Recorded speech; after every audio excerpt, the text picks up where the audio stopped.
السلام علیکم ورحمۃ اللہ وبرکاتہ۔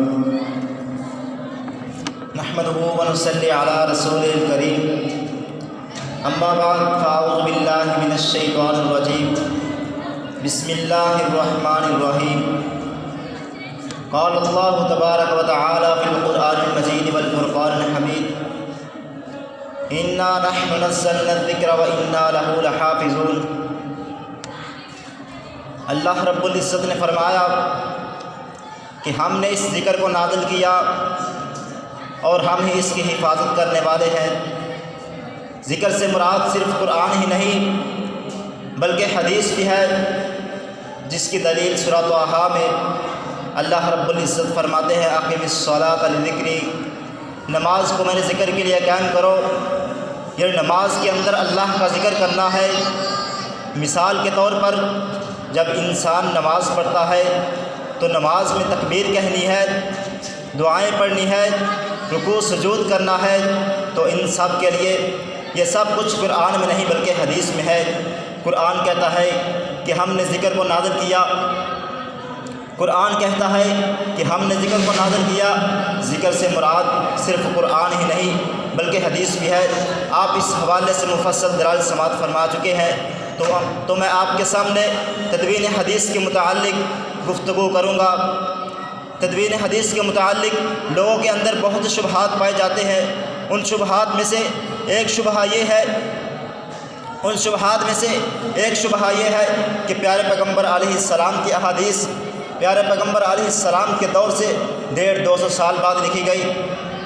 صحیح بخاری میں روایت ہے، جناب ابو ہریرہ رضی اللہ تعالیٰ عنہ بیان کرتے ہیں ما من اصحاب النبی صلی اللہ علیہ وسلم احد اکثر حدیثا عنہ منی الا ما کان من عبد اللہ بن عمرو فانہ کان یکتب ولا اکتب۔ جناب ابو ہریرہ رضی اللہ عنہ بیان کرتے ہیں کہ نبی علیہ السلام سے سب سے بڑھ کر احادیث بیان کرنے والا وہ میں ہوں، سوائے عبداللہ بن عمر رضی اللہ تعالیٰ عنہ کے۔ وہ اس لیے کہ فَإِنَّهُ كَانَ يَكْتُبُ وَلَا أَكْتُبُ، وہ احادیث کو لکھ لیا کرتے تھے اور میں احادیث کو نہیں لکھا کرتا تھا۔ اسی طرح ابو داود میں ہے، عبداللہ بن عمر رضی اللہ تعالیٰ عنہ کہتے ہیں کہ میں پیارے پیغمبر علیہ السلام کی ہر بات کو لکھ لیتا۔ میں پیارے پیغمبر علیہ السلام کی ہر بات کو یاد کرنا چاہتا تھا، لیکن قریشیوں نے مجھے اس بات سے منع کر دیا کہ پیارے پیغمبر علیہ السلام کی ہر بات کو نہ لکھا کرو، کیونکہ پیارے پیغمبر علیہ السلام بھی بشر ہیں، انسان ہے۔ بشر ہونے کے ناطے آپ کبھی غصے کی حالت میں ہوتے ہیں، کبھی خوشی کی حالت میں ہوتے ہیں۔ میں نے لکھنا بند کر دیا تو اس بات کو میں نے پیارے پیغمبر علیہ السلام کے سامنے ذکر کیا، تو پیارے پیغمبر علیہ السلام نے فرمایا اکتب فوالذی نفسی بیدہ ما خرج منی الا الحق، فرمایا لکھو قسم ہے اس ذات کی جس کے ہاتھ میں محمد کی جان ہے، اس زبان سے حق کے علاوہ کچھ بات نہیں نکلتی۔ اسی طرح جناب عبداللہ بن عمر رضی اللہ تعالیٰ عنہ کی احادیث کا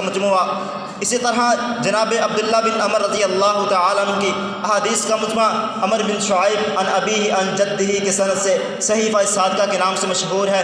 یہ سلسلہ چلتا ہوا صحابہ کے دور میں آیا، صحابہ کے دور میں بھی احادیث کو تدوین کیا گیا۔ جناب انس رضی اللہ تعالیٰ عنہ بیان کرتے ہیں کہ ابوبکر صدیق رضی اللہ تعالیٰ عنہ نے کتاب لکھی اور ان کو دے کر روانہ کیا، جس میں لکھا ہوا تھا بسم اللہ الرحمن الرحیم هذه فریضۃ الصدقہ الذی فرض رسول اللہ صلی اللہ علیہ وسلم۔ یہ فریضہ صدقات کے مسائل ہیں جسے رسول اللہ صلی اللہ علیہ وسلم نے مسلمانوں پر فرض کیا۔ اسی طرح بشیر بن نہیک رحمہ اللہ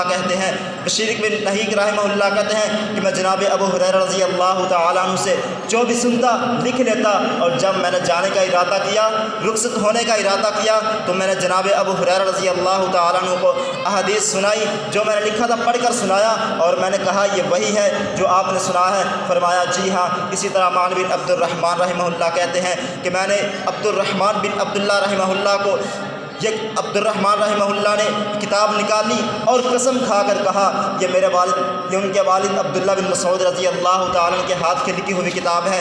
اسی طرح تابعین کا دور آیا، تابعین کے دور میں بھی کثرت کے ساتھ احادیث لکھی گئی۔ عبداللہ بن دینار رحمہ اللہ کہتے ہیں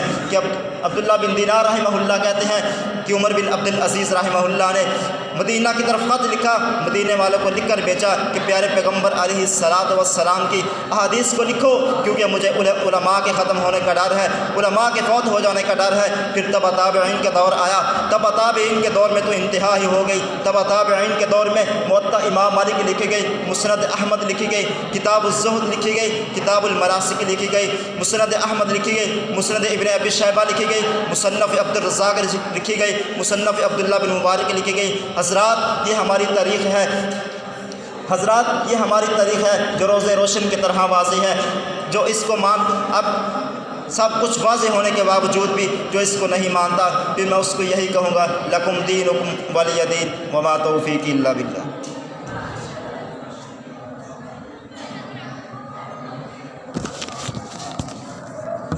یہ تھے حافظ عثمان یاسین صاحب جو آپ کے سامنے تدوین حدیث کے موضوع پر گفتگو فرما رہے تھے۔